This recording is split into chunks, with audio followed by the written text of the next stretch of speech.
So joining us today to help us better understand triggers of stress and anxiety and when we should consider treatment is Dr. Grant Mullen, a former mental health physician and author of the book, Emotionally Free.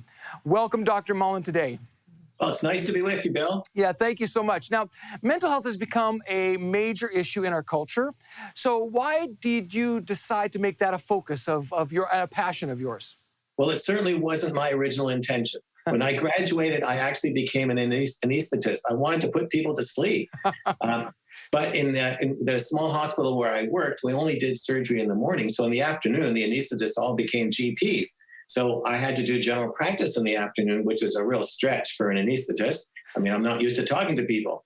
Right. And but in general practice, I was stunned because so many people came to see me, particularly Christians, with mental problems, emotional problems, spiritual problems even. And I had no idea that these problems were so common in the population. And I grew up in the church, so I didn't think there were any emotional problems in the church. I just thought Christians, became saved and everything was fantastic.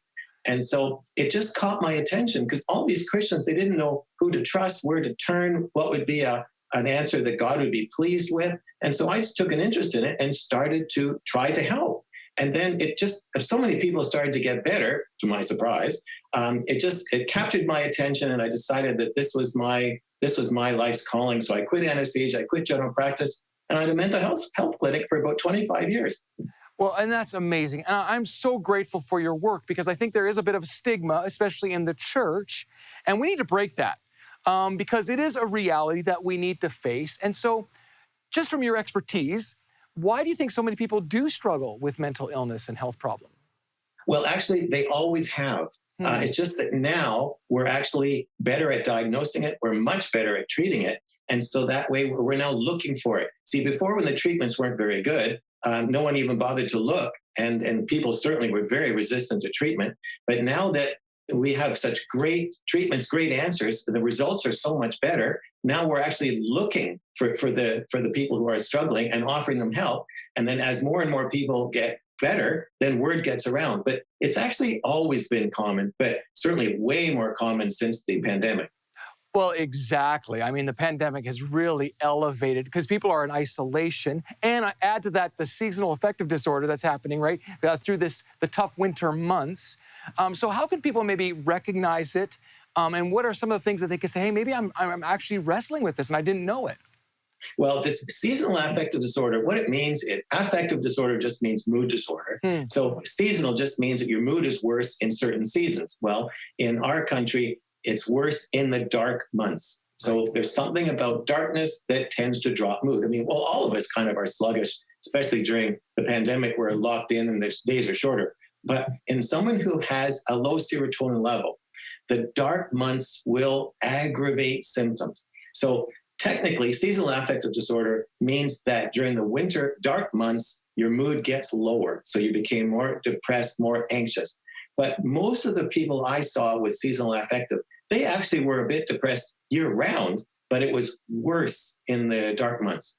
And so I always encourage people to recognize that this is happening. And here's the way to tell if you are suffering from a mood disorder.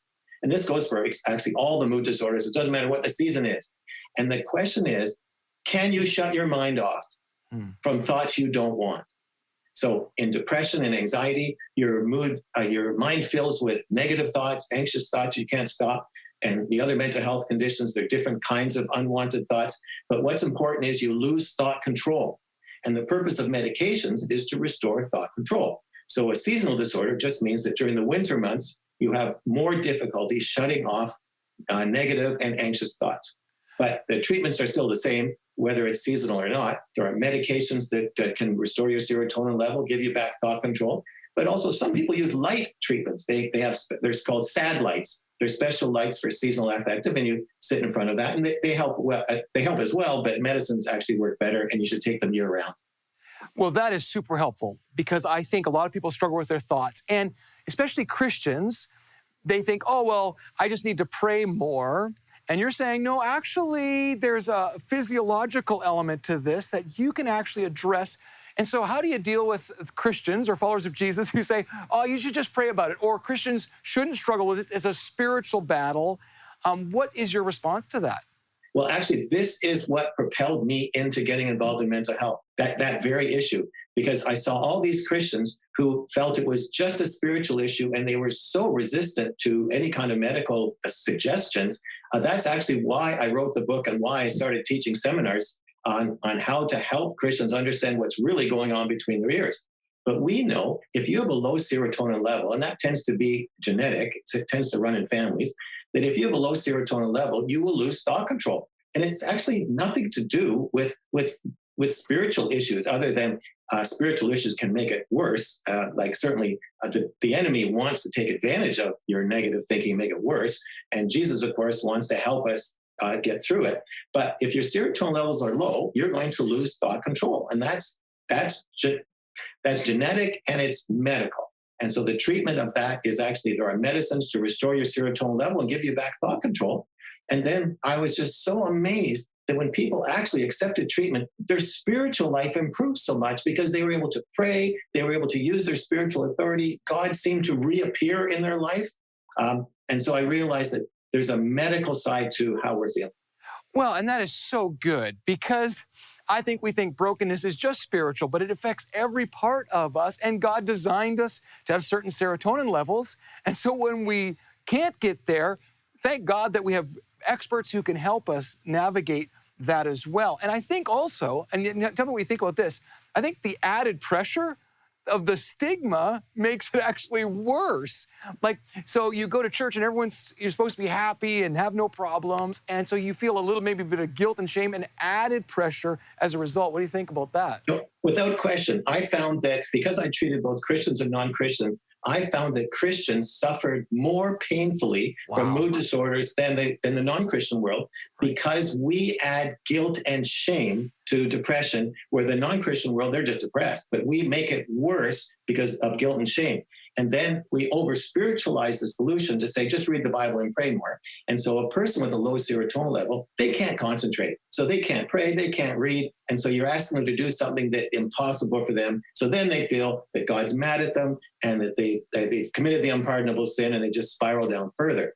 But it's a shame and guilt issue, because in Christianity, we're told, take every thought captive, be anxious for nothing. And if you're mature, you should be able to control your thoughts. And so that's why if you can't control your thoughts, you feel so much guilt and shame. And then someone tells you that it's strictly spiritual, don't go and get medical help. And I had so many of my patients forbidden to come and see me by spiritual leaders that they worshiped with. Well, I can't wait to hear what you have to say next. We're going to come back in after a quick break, but I think that is so helpful. And I just need you to know, if you're watching this, you are not a failure. If you're struggling with these thoughts, that actually you were created for freedom. And the truth is, you're just a work in progress, and God wants to intervene into your life. Well, we're going to be right back to continue this amazing discussion with Dr. Grant Mullen.